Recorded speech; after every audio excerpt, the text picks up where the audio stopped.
What's happening, guys? Originally I was planning to show you the first 15 minutes of this game, which I'm going to do with me playing in a little screen in the corner. However, for one reason or another, that didn't quite pan out. I do have some clips of me playing the game from yesterday, but it doesn't match up with the footage I'm about to show you. Here it is. I'll see you.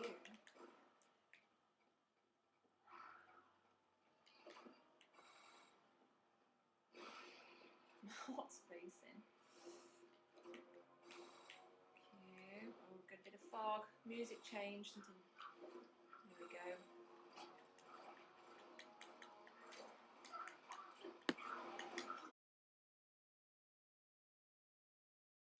It's been more than a year since the outbreak. It took from me everyone I loved.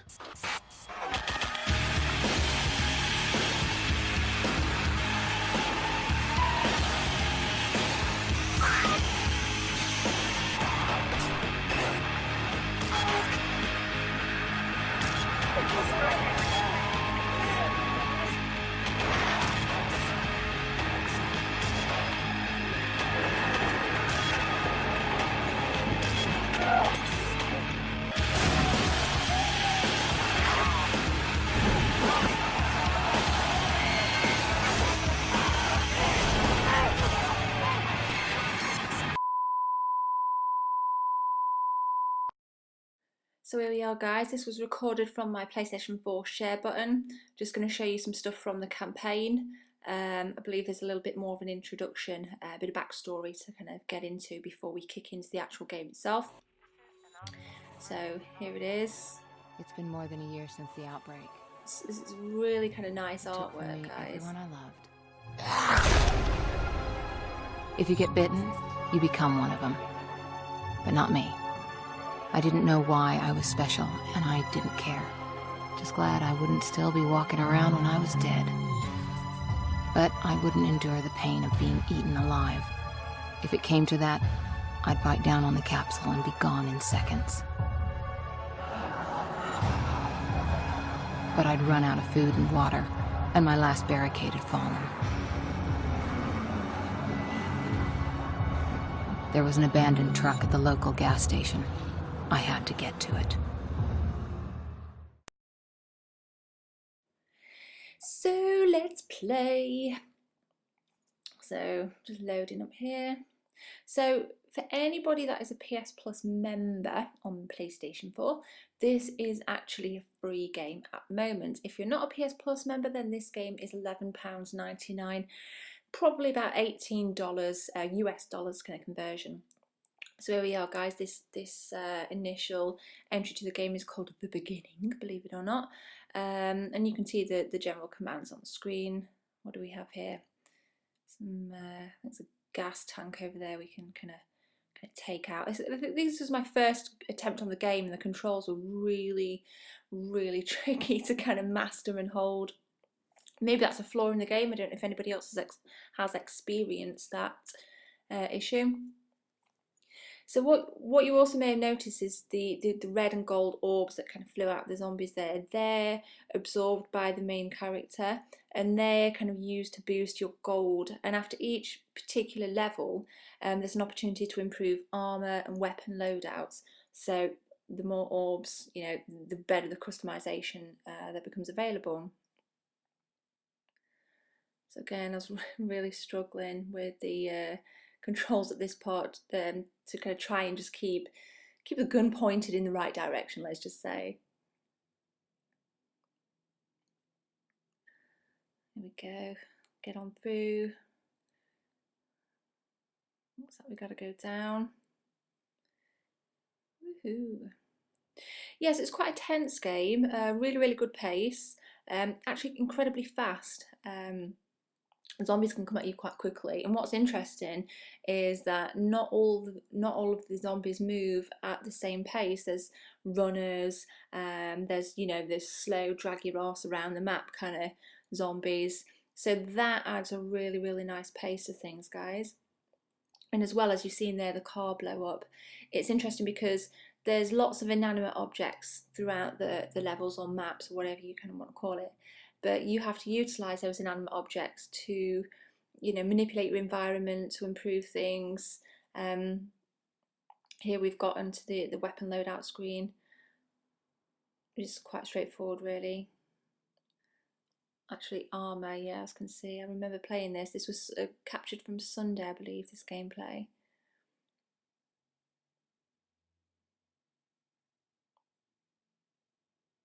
Another thing that I found quite interesting about this game was be prepared to die. I was on, so the solo campaign on one of the easiest difficulty levels, just kind of start off to get a feel for things, and I died so much, so much. But I think again that kind of comes into you building your skill. The more you play it, the more you learn how to manipulate your environment. Like here, for example, let's take out the police car. If we can actually do it, I don't remember if I did it. Yeah, we did, yeah, but I'm in the blast radius, so we need to move. There we go. Okay, yeah, see, like I said, guys, be prepared to die. As well, if you kind of tap R2, you do have the option to kind of melee. I believe you're just carrying a knife, a basic knife. I'm not quite sure if you can improve on the melee weapons. I haven't come across that yet, but I haven't played a great deal of the game.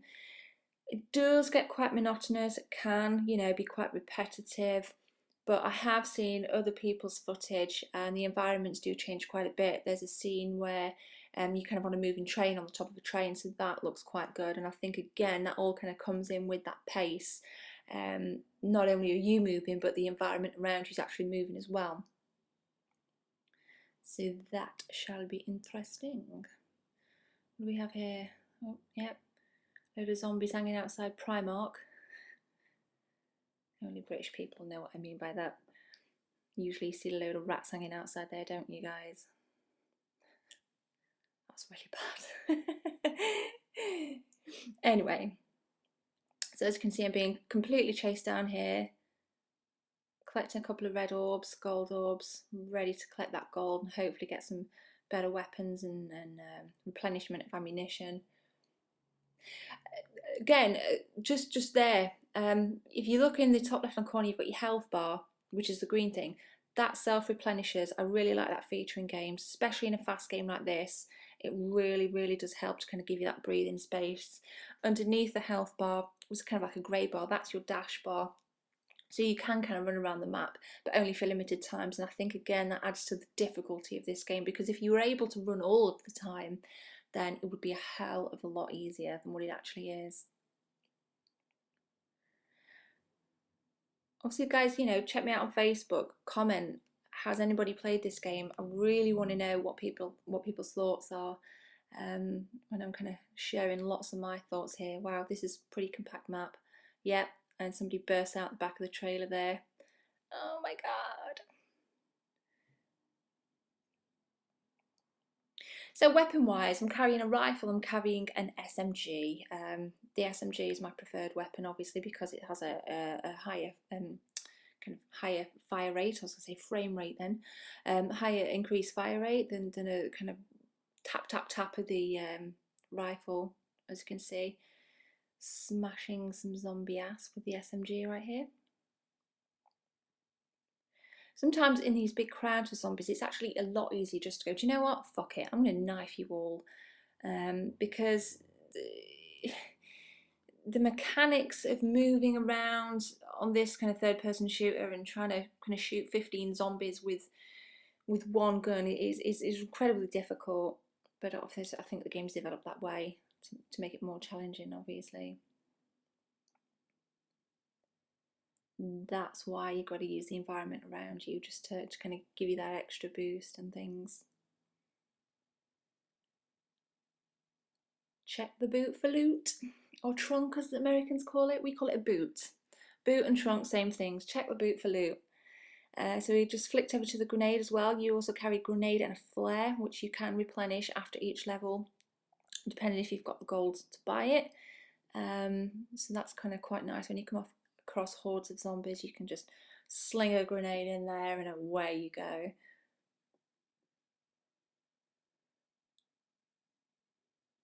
Oh, I remember this bit. See this kind of green flashing thing there? Get ready for this, guys. Let's get this gate open. There we go. That's where the grenade should have been used. point to note for next time.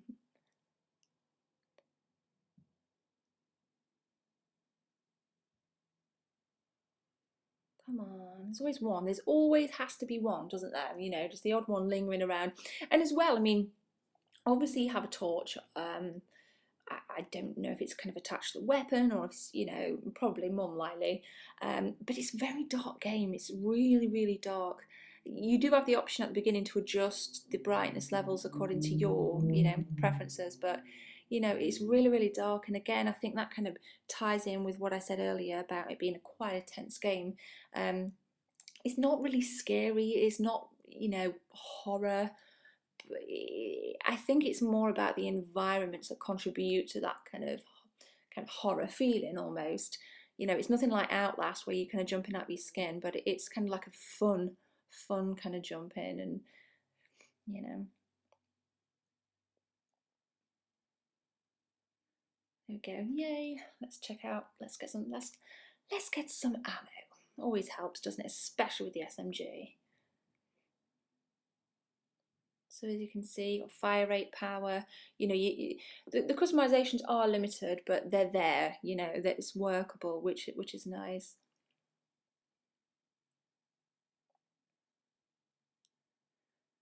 Okay, so I've got some kind of game, you know, stats at the end, etc.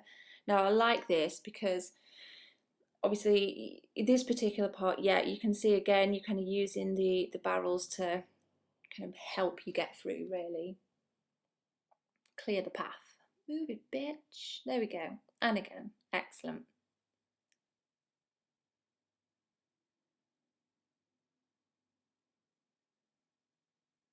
I believe this. Yep. I press R2 to open. Kind of. Another thing, you can't actually. You saw there, kind of jumped on some kind of skip and then down. You can't go back, so make sure obviously that you know you're completely checking your environment. Try not to miss too many things. I think there's kind of more to this game than actually meets the eye, you know. So really, really, I mean, for me, like in Call of Duty, I'm a running gunner. I don't like to piss around and, you know, check everything. I just like to get the job done. But I think that can also be a downfall as well because I probably miss quite a bit of stuff. No gem, open it. There we go. Let's get some orbs. Let's collect that gold.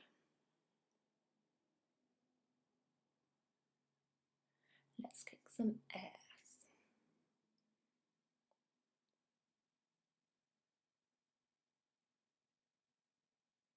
Oh, come on.